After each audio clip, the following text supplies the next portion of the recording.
Señores, ya tenemos en el set a nuestra invitada de la tarde. Ella es arquitecta, antropóloga e investigadora social, Luciris Mateo. Pero antes de entrar en materia, déjenme hacer una presentación sobre su preparación y que conozcan un poco de el calibre de mujer que tenemos sentada aquí hoy. Tiene una maestría en antropología social y cultural en la UAS, maestría en diseño urbano y ordenamiento territorial también de la UAS, diplomado en industrias culturales y creativas de la Flasco. ¿Qué es la Flasco? Flaxo. ¿Eso es? La Facultad de Estudios Latinoamericanos. Ok. Diplomado en patrimonio cultural inmaterial de la UNESCO, diplomado en integración centroamericana en el Instituto Centroamericano de Estudios Políticos, INSEP, y tesorera de la Sociedad de Arquitectos de la República Dominicana. Un fuerte aplauso para Luciris Mateo. Muy bien. Bienvenida. Muchísimas gracias. Bueno, algo importante que dentro de toda esa vida profesional, sí. Quiero también felicitar hoy a mi hija Lucía Cordero Mateo, bien. que cumple años. Pero vamos a ponerle un cumpleaños feliz. Cumpleañito feliz feliz. Por ahí, Frankie. Claro que sí. Porque hoy para venir le pedí un permisito, le dije, bueno, es tu cumpleaños, pero dame un chancecito para cumplir con los chicos que ya teníamos esta visita pendiente. Vamos a poner un cumpleaños feliz para que no se vayan a calentar. Un año menos que un año más, por eso yo te deseo hoy en tu día felicidad. Bien, señores, bien, Ya, felicidades. gracias. Muchas felicidades. Usted sabe que Luciris no iba a poder venir hoy. Ajá. Y no solamente por el cumpleaños. Ella me dijo, cuando tú me invites, te voy a decir que no puedo. Y en realidad no podía. Para colmo. Coincidió. Pero no, siempre, ya desde la primera vez que vine por acá, he sido una fiel seguidora del programa y siempre tenía la queja de que siempre eran hombres. Sí.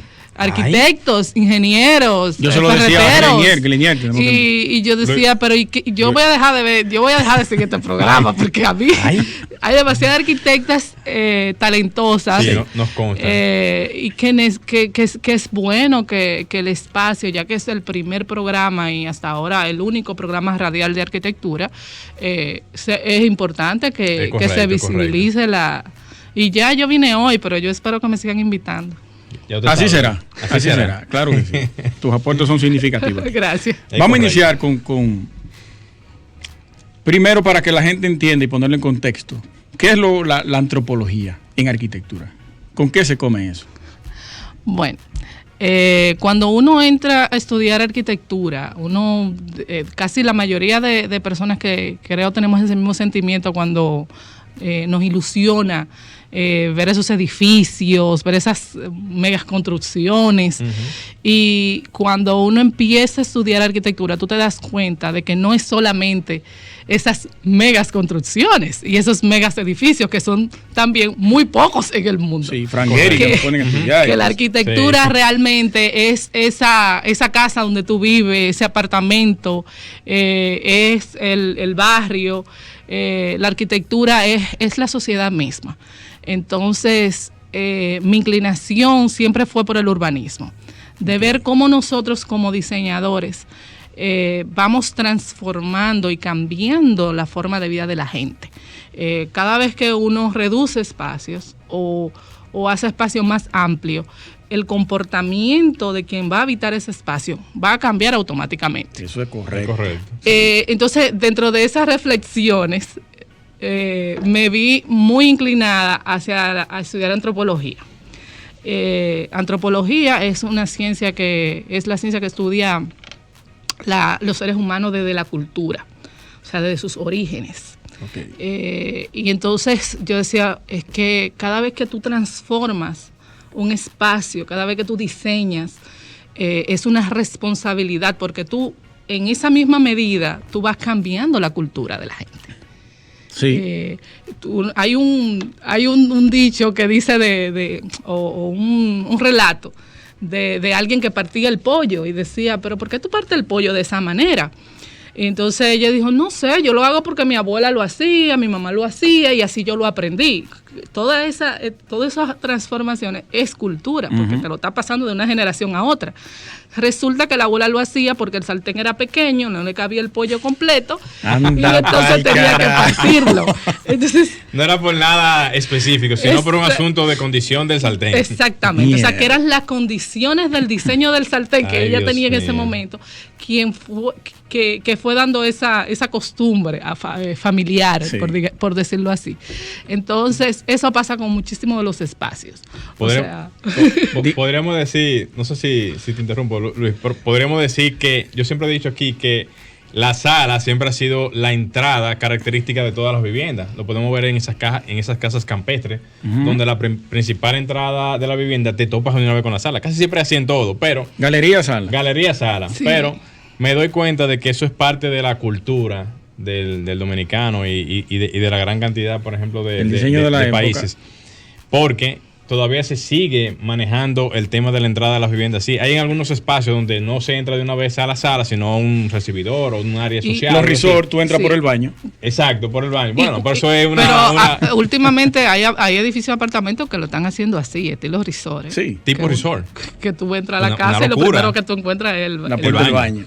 Pero Entonces, pero en ese mismo sentido, Ajá. como tú dices, o sea, tú ves que yo he estado en apartamentos donde tú entras y llega hay un pequeño recibidor, una sala, Sí.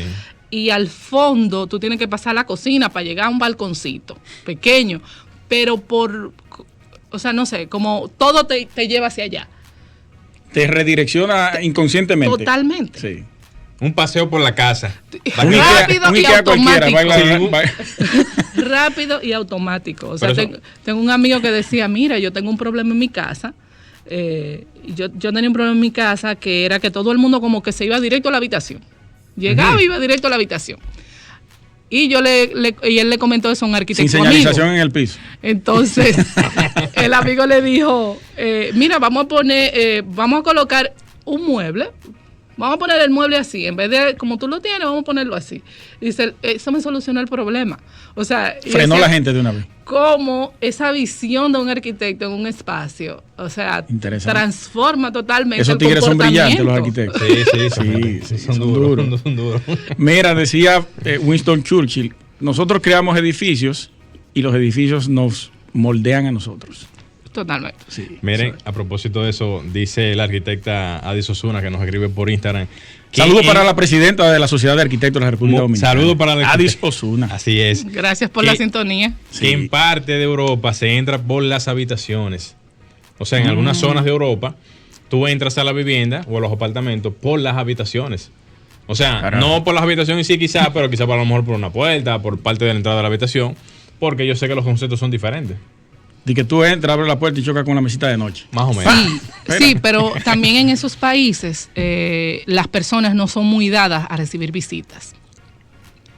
El Eh, concepto, fuerte. sí, el concepto Sí, de, sí. de vida. Sí, es distinto. O sea, bueno, aquí tenemos, por ejemplo, mucha influencia de la arquitectura española, sobre todo en la zona colonial, y vemos que los jardines y Interior, el ¿verdad? patio están en el centro. Sí. Sin embargo, como se ha ido modificando a través del tiempo la arquitectura dominicana, nosotros tenemos el patio detrás, el jardín delante, Ujú. y tenemos una terracita o Sí. tenemos una galería, o sea, como también nosotros tenemos como varias influencias de la arquitectura, pero podemos hablar de una arquitectura dominicana. ¿Tú crees? Sí, Se podría. Yo no. sí. ¿Tú crees que tenemos elementos arquitectónicos netos dominicanos? Claro que sí. De hecho, el tema de lo que Aquí te hay un decía del... eclecticismo genial. Sí, pero esa es parte de la riqueza que tenemos como dominicanos. O sea, no negarnos a que nosotros somos, digamos que multiétnicos. Ujú. O sea, tenemos a los originarios Los aborígenes, indios, aborígenes, ajá. tenemos con sus africanos, originales los chozas, ¿verdad? africanos, Franceses, tenemos españoles. los españoles, tenemos los franceses, tenemos los árabes, o sea, nosotros tenemos una riqueza cultural Claro. y eso se refleja en todo, en el arte, en la música y en las viviendas. Pero yo creo que no vamos a salir chin. Pero ¿por qué entonces nosotros no tenemos, como quizás los aztecas, los mayas, los incas, algún monumento arquitectónico que haya reflejado la arquitectura de nosotros para esa época? Se construye en paja porque esos tigres no... Bueno, recuerda que nosotros tenemos una condición de isla y además de eso tenemos unas condiciones atmosféricas y digamos a nivel de naturaleza, de fenómenos naturales que son los ciclones. Correcto. Que nos embaten todos los años. Una vez un poco más fuerte, otra un poco más débiles, sí, pero nuestras edificaciones y nuestros materiales que teníamos en la isla, en el momento en que estaban los aborígenes, que teníamos, eran materiales muy frágiles. Sí, muy frágiles. Entonces, hasta el momento en que llega Colón aquí, los vestigios que se tienen, era que estábamos en cuevas, nosotros estábamos en cavernas, nosotros estábamos en un paleolítico. Sí. Y esta isla, los vestigios que hay de la isla precisamente es de que era una isla de tránsito. Sí, sí, era el hub. Entonces no podemos decir que estaban esos asentamientos tan grandes, digamos, y con esas megaconstrucciones, sino que se iban, digamos que eran nómadas, se iban moviendo de lugar en lugar dependiendo de la época del año en que esté. O sea, de que sea provechoso.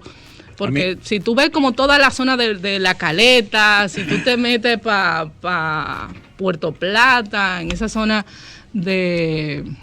¿Cómo se llama esto aquí? Costámbar. Aquí, en la costa, mayormente en la costa. Exacto, pero está... En casi todas las costas hay una... A mí me van a sacrificar. Ajá. Sí, con lo que voy a decir. Cuidado. Yo creo que el mayor arte que nosotros hemos tenido aquí, en términos... De los aborígenes ha sido los caballos y los perros mal pintados en la cueva. Bueno, es que aquí no habían caballos. En la isla no había caballos. Los caballos lo introdujeron los españoles. Los españoles, sí. Bueno, esa pintura rupestre, mal hecha. Sí, pero mal hecha para ti, mal hecha ahora. En ese tiempo eso era 3K, 4K en ese momento. En el contexto en que estamos hablando, o sea, y de hecho aquí en una sola cueva hay muchísimo más. Era muy Aragán esos tigres. Muchísimo más petroglifos y... Llevar suave. Que en Puerto Rico, por ejemplo.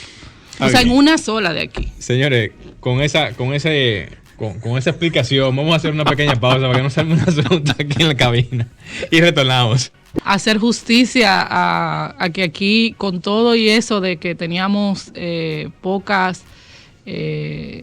digamos que tecnología, al momento en que llegan los españoles a la isla. Pero vamos a seguir en el tema. Nos dieron, para cerrar, Luis, gracias. Podemos decir que tenemos las primacías de América. Está bien. Perfecto, bien. Gracias por la información. Luciris, la arquitectura comunitaria, tú que te has especializado en parte sobre ese tema, háblanos un poco de eso y sobre el taller que vamos a tener próximamente. Pero primero abordemos el tema de la arquitectura comunitaria. Bien, la arquitectura como arte y como ciencia, o sea, como ciencia tenemos que ir como dando esos pasos, modificando, digamos, creando nuevas formas de hacer arquitectura. Y la importancia de reenfocar, como te decía al inicio, de esa arquitectura del barrio, de esa arquitectura en un pueblo, de la arquitectura dominicana en sí. Y en esa dirección es que va precisamente la arquitectura comunitaria. Es una arquitectura que busca las potencialidades, es una arquitectura participativa, donde no solamente está el diseñador, arquitecto, como técnico especializado, sino que están las personas que son las que van a vivir ese espacio, las personas y ahí es donde entra la parte de yo creo y en esto y voy creando cosas y me identifico con ello. Y cómo las personas cuando le tienen ese apego y esa identidad también lo defienden. Entonces, eso es lo más importante. A la hora de tú hacer un parque, hacer una intervención en un barrio, en una ciudad, si los vecinos y las personas que van a habitar ese espacio, si las personas que van a habitar y van a darle uso a ese espacio no están involucradas, pues no se van a sentir parte de él.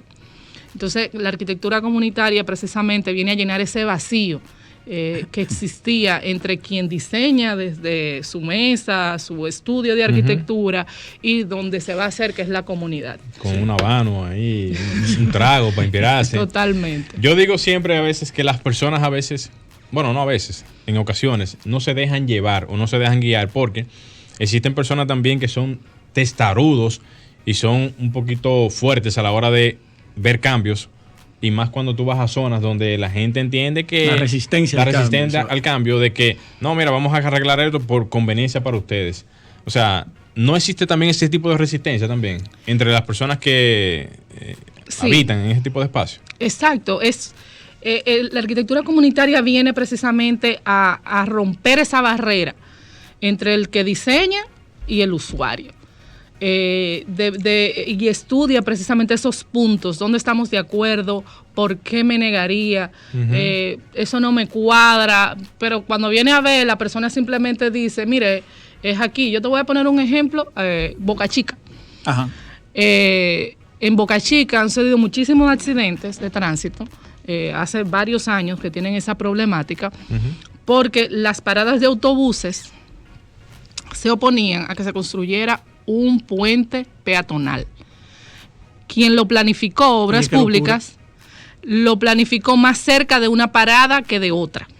Entonces, los de la otra parada se quejaron. Se opusieron, hicieron piquete y se paró la obra. ¿Quién se perjudicó? El transeúnte, el usuario. La comunidad. ¿Por qué? Porque seguían ocurriendo los accidentes, la oficina que ejecutora se retiró del conflicto. Sí.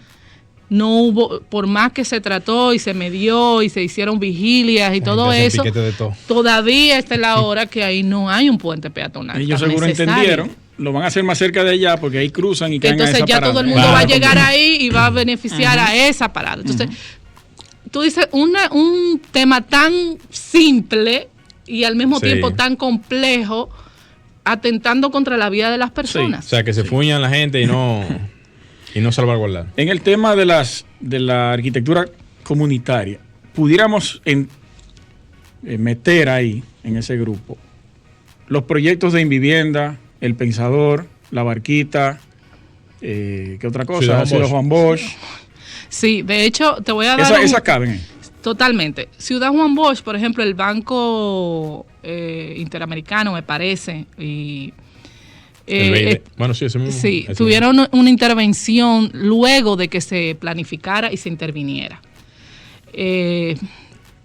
Cuando se hizo la nueva Barquita, ahí sí trabajaron, me parece, antropólogos desde el inicio. Y se tomó en cuenta precisamente las personas que iban a habitar. Inclusive iban en tiempos espaciados a visitar la zona, fueron parte de lo mismo que construyeron. En ese sentido digamos, social, se manejó un poco el tema.